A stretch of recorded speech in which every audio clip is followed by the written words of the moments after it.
I'm Kemi Olunloyo, investigative journalist. It's May 27, 2021. In the last podcast of Idumuje Ugboko that I gave you, I discovered a conflict of interest in the case.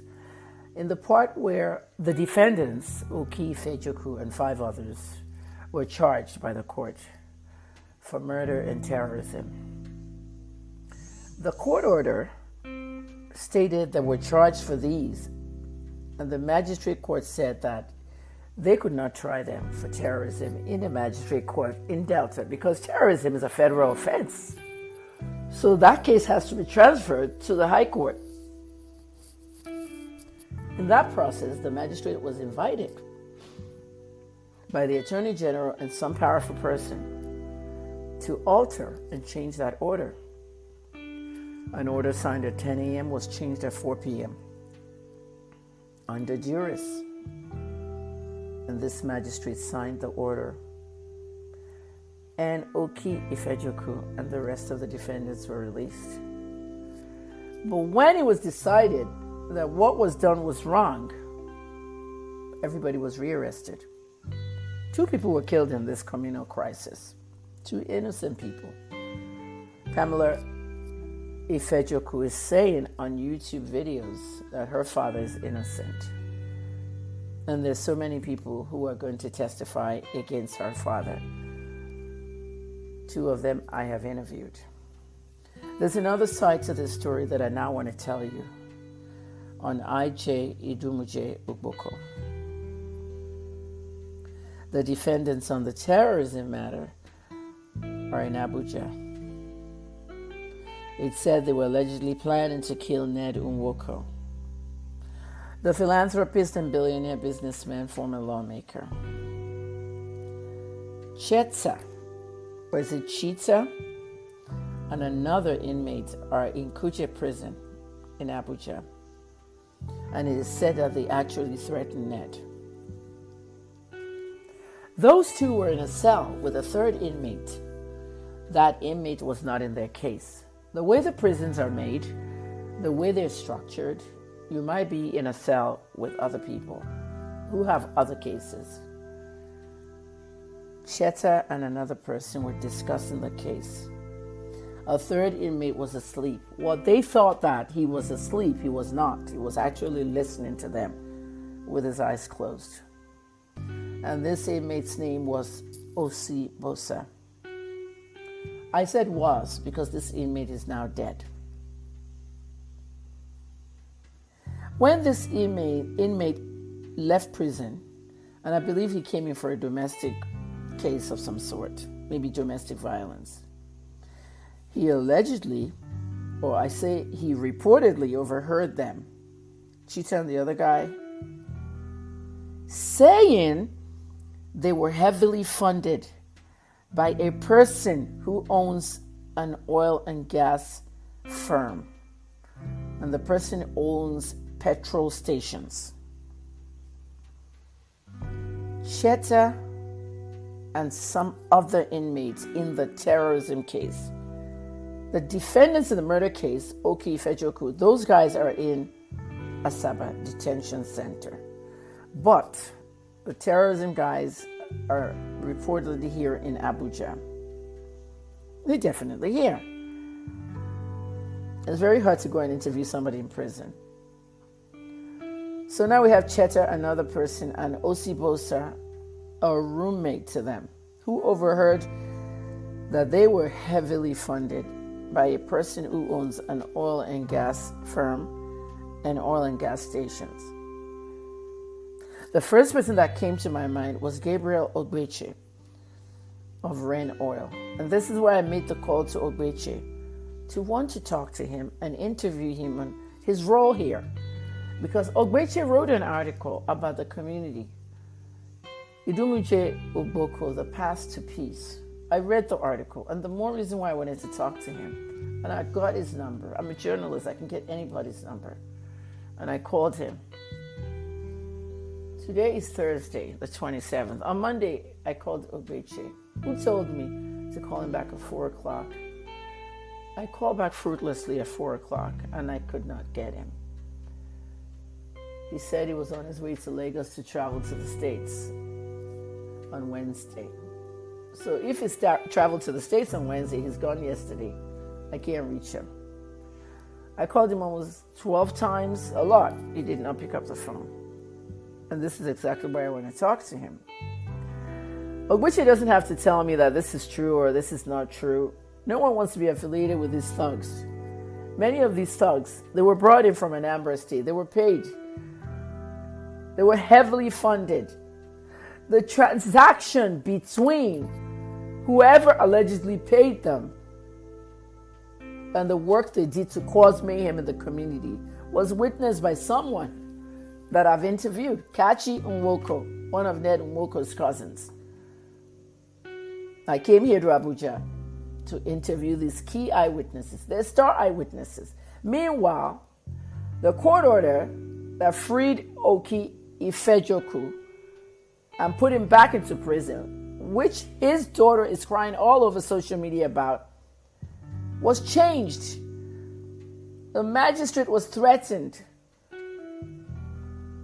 The magistrate was allegedly threatened, and I want to say he was threatened to change that court order.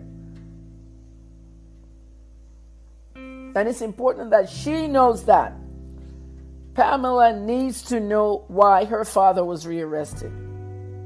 There are many loopholes here that nobody has time to fund or to even go out for in the mainstream media.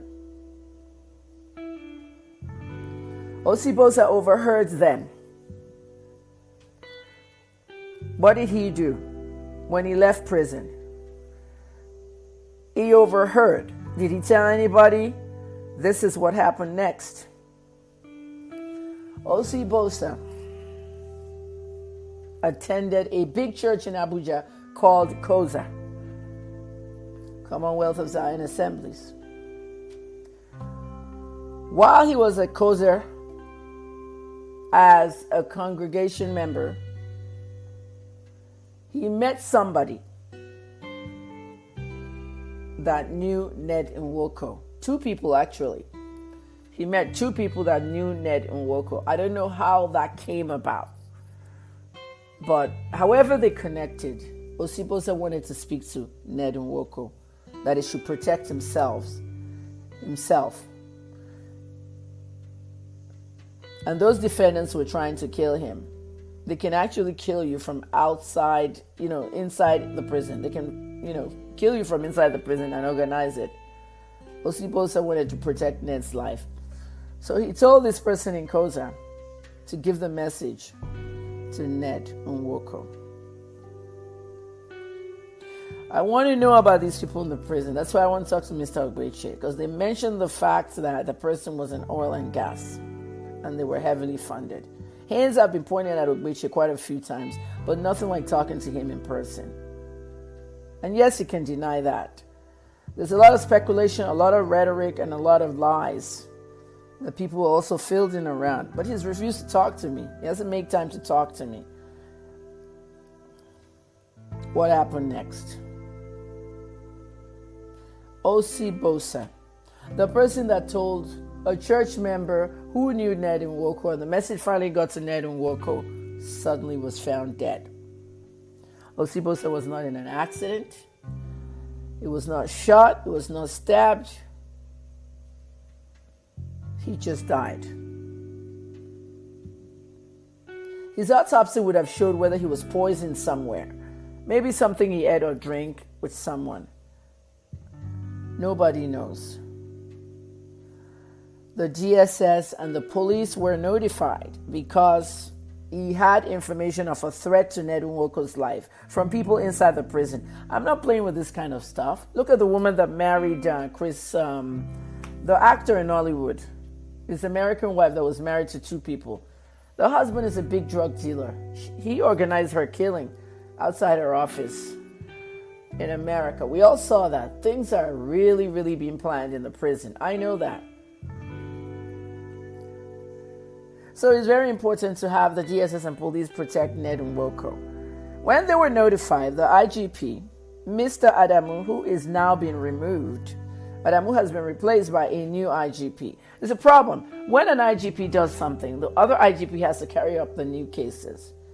But in the times we are, with what we're dealing with terrorism, with banditry, kidnappings, and all kinds of insecurity, I don't know if Usman Baba Alkali has even picked up this Ugboko case.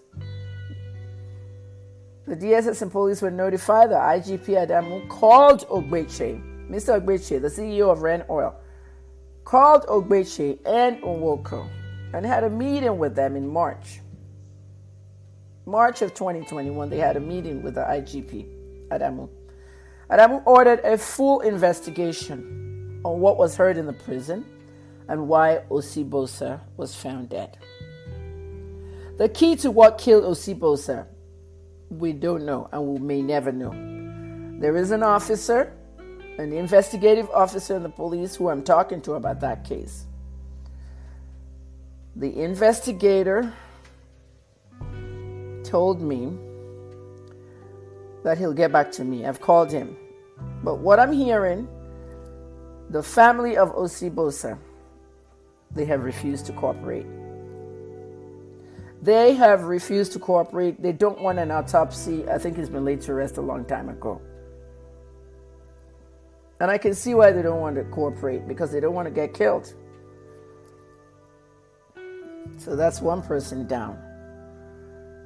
He could have been a witness, but he's dead. Dead people don't talk. All this stuff are allegations. We can't ask him what he heard from the inmates. He's not here anymore. But we can report it. One thing I hate as a journalist is asking people questions or trying to get in touch with them and they don't answer you, and then later they come and say they answer you. There is somebody who's a witness to all this who is now asking me to talk to him about it. Anything you want to know. And I can't. Because once a journalist asks to talk to you, the same way as Mr. Ogbeche, he wouldn't talk to me. He won't pick up my phone calls. Investigative journalism takes a lot of time and money and energy.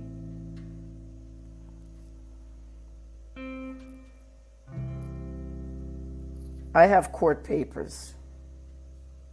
I have police reports, local, federal, and state government reports. It's extensive.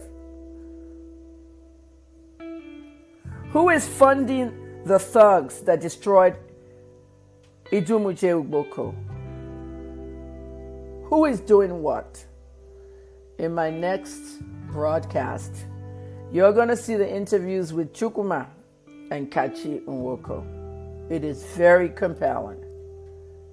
You're also going to see the interview with the father of the deceased victim in the communal clash, Cyprian Kumoru, the Benue man, a young man who lived in Delta and did Okada riding, and he brought somebody to the palace on the Okada and he was shot. And everyone has forgotten about him. And people on Pamela Ifejoku's side are tweeting, one Cyprian was killed. One.